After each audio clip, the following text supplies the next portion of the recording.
about to begin Perek Lamed Aleph, chapter 31 of Tanya. But before we do so, a brief summary of what we've learned until now, beginning with Perek Chav Vav. In Perek Chav Vav, the Alter Rebbe said that just as in a physical battle, the only way to win is by being alive and light on your feet and agile, not heavy and sad. Same is true also in Yiddishkeit, that in the struggle that a Beinoni has with his Yetzer Hara, he has to be agile, alive, and not burdened and not heavy of heart that comes from sadness. And therefore, every effort has to be made to avoid sadness.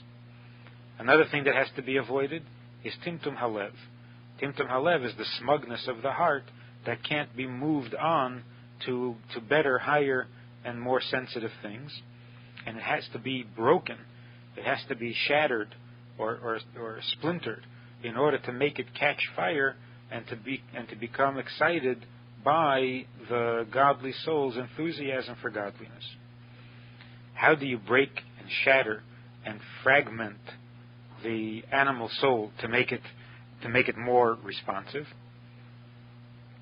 By taking a very critical look at oneself and by becoming broken-hearted over one's unholy condition and over one's lowliness and humility, even compared to the lowest of the low, as we've learned until Perek Lamed Aleph.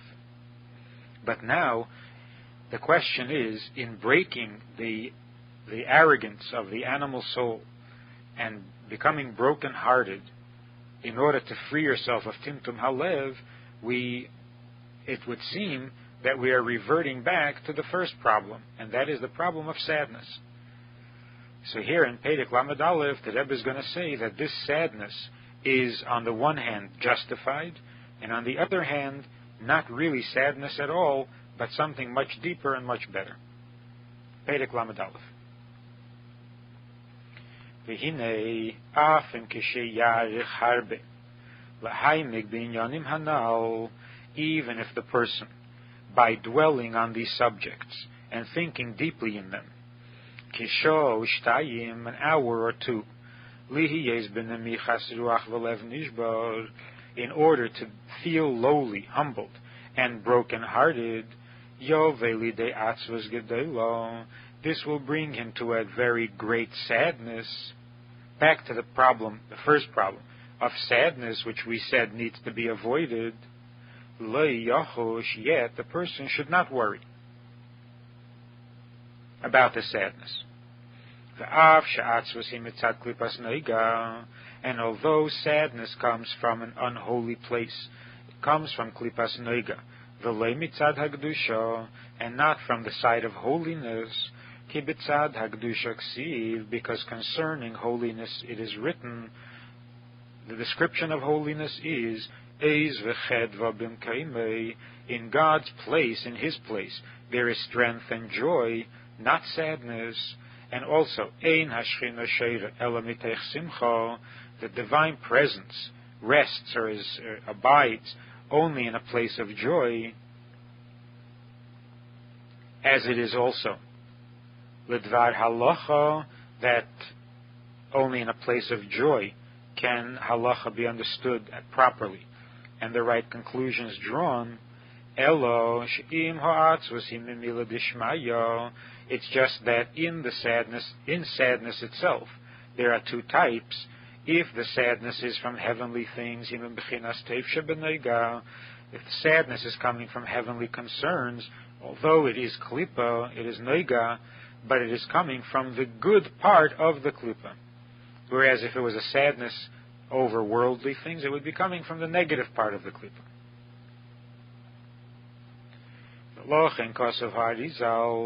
And that's why the Arizal writes,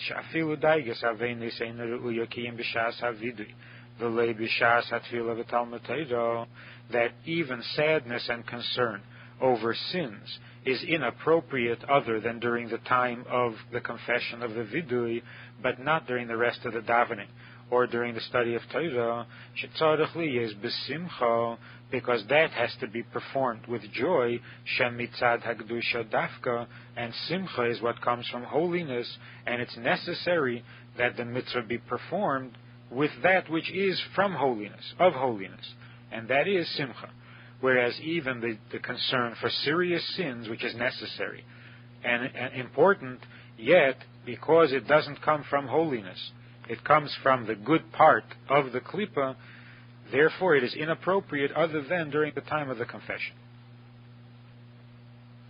So although sadness is unholy, and it comes from klipa, af al pikein, in spite of this, he is not to worry about the sadness which will be caused by these negative, critical evaluation of himself, because harekach hihamida, this is the method, this is the way, la'achfaya l'sitra achra, to overcome and subdue the unholiness, b'minna v'dugmasa, by using something of itself.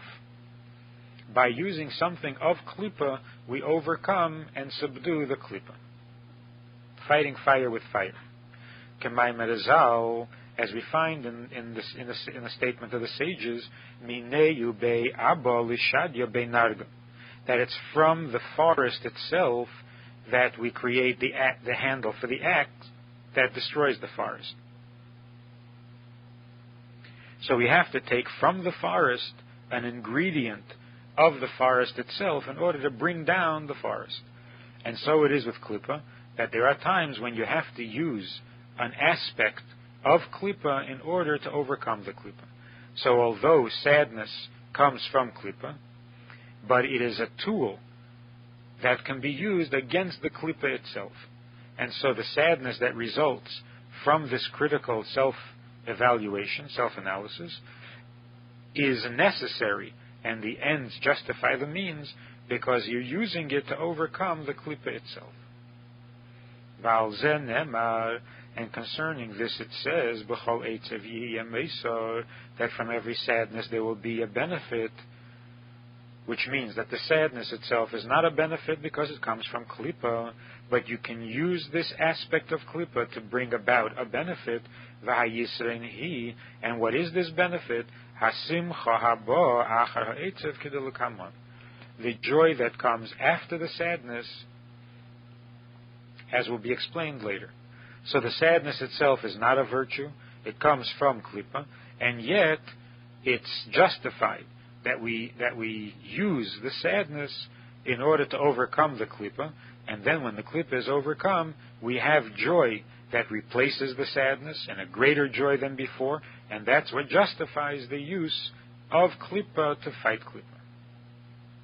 So that's on the one hand, that although the sadness really is unholy, or even if the sadness were really unholy, it would be justified since we're using it to overcome the main body of klipa, so to speak,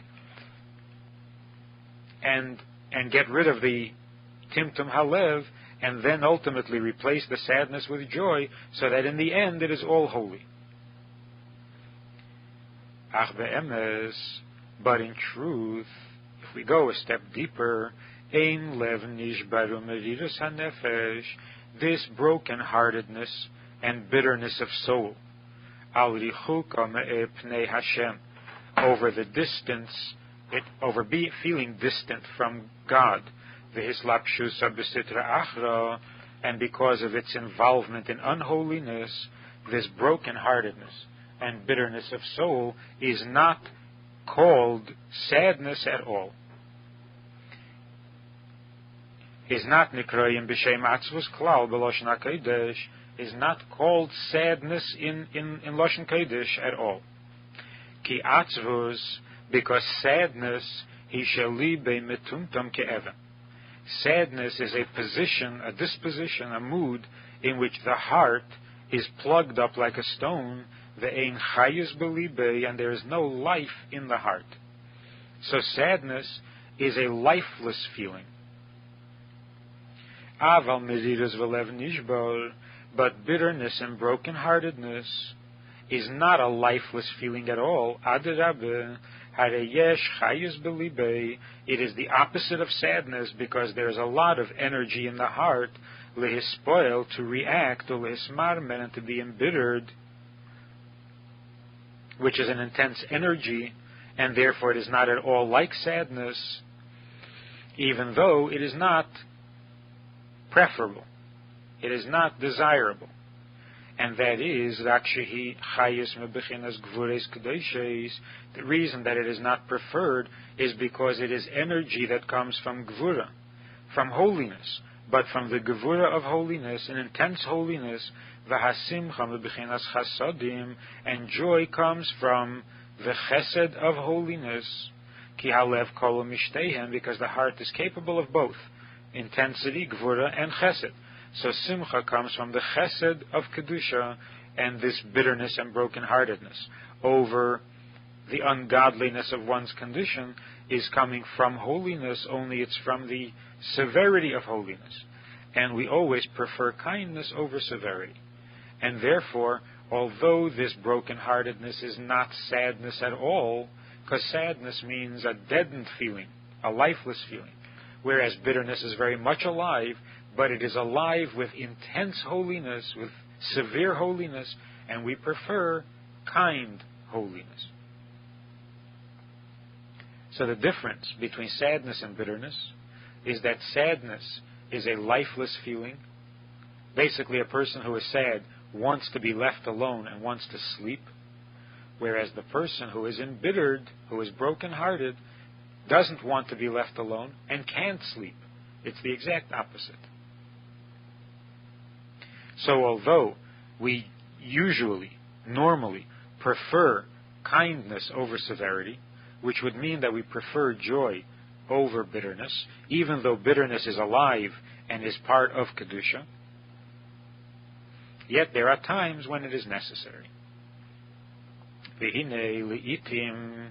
Now there are times that a person needs to arouse the severity of holiness,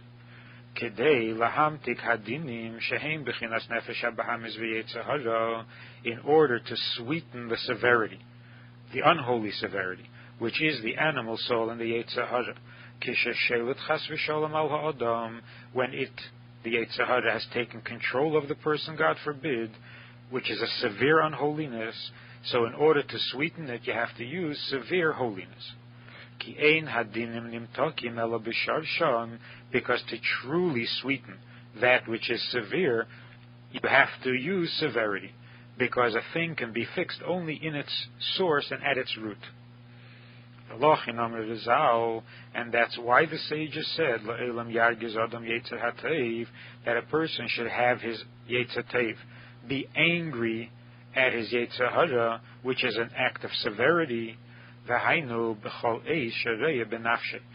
sages didn't mean that this should be done all the time, but rather that it should be done at any time, meaning at any time that a person sees within himself that he is in the need for this kind of severity.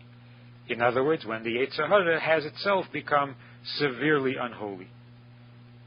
And that's when you need the severity of holiness to combat the severity of the unholiness. So that generally is a time, an occasion, in which we use severity, although we prefer kindness. Shas HaKesha, an appropriate time, Shehi Shor HaMeyuchedes V'Ru'uya L'Kach, L'Reiv B'nei Adam, which is a fitting time, an auspicious time for most people to use this severity. It's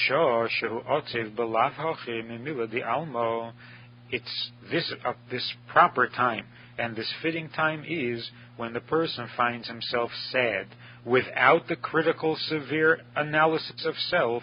He is sad over worldly things. Or when he finds himself sad for no reason at all, with no apparent cause. That is the appropriate time, since he isn't besimcha anyway. he is sad over other things or for no reason at all, so the joy isn't there anyway. That's why it is an appropriate time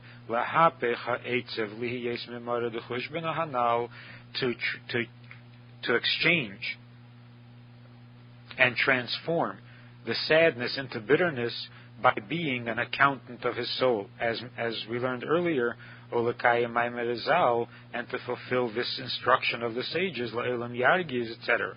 Canal. Ubazem yipoter me'atzva shememila di alma, and through this he will attain a freedom of the sadness that had made him sad in the first place. So that when a person finds himself sad and without joy, and the sadness is unjustified, either because it is for worldly reasons, or because he has no justification or apparent cause for the sadness in the first place, that is the right time to use the severity of holiness in order to free himself of that sadness. Because when he takes the sadness and he turns it into bitterness, then the sadness is gone, and from bitterness it is a very small step to get back to joy. Since bitterness is alive, it is very easily drawn into the life of holiness, and it becomes joyful.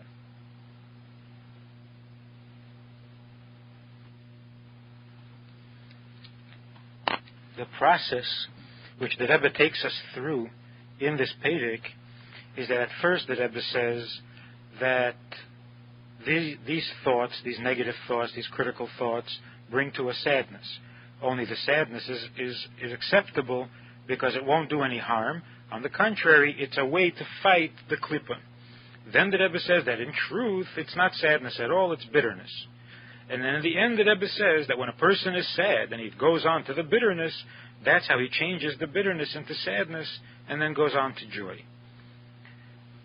So the process is that in the beginning, when the person first takes this critical look at himself, there is a moment when there is a sadness, a feeling of loss of self, a loss of life.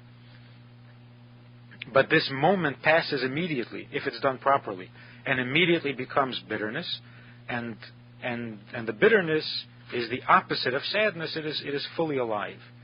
And that's what the Rebbe means, that the sadness over worldly things becomes transformed into bitterness, because there's a moment of sadness there.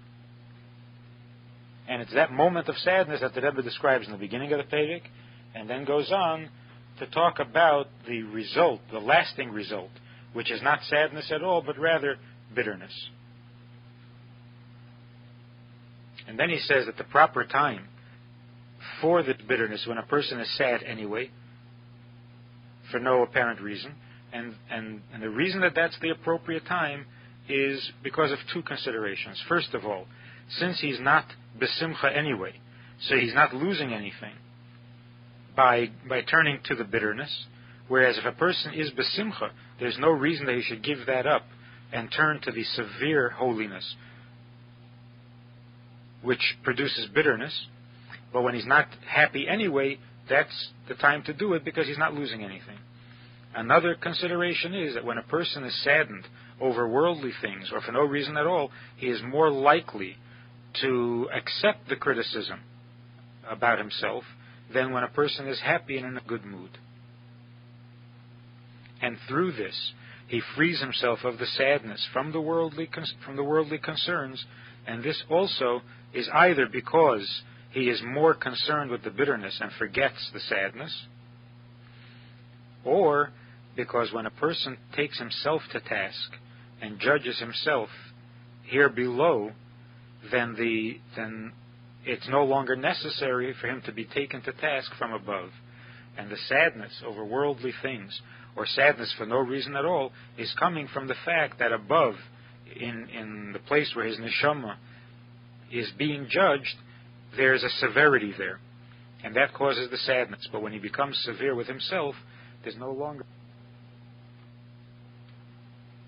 In the Hayom Yom, on the 5th of Adar, the Rebbe says, there is no doubt, or even a shadow of a doubt, that every place where our foot treads, wherever we come, all of it is for the purpose of purifying the earth with the letters and the words of Torah and Tefillah, of davening. And we, all Jews, are God's messengers in this. Each one of us, according to the decree of the Hashgacha, none of us is free of this holy work which was placed on our shoulders.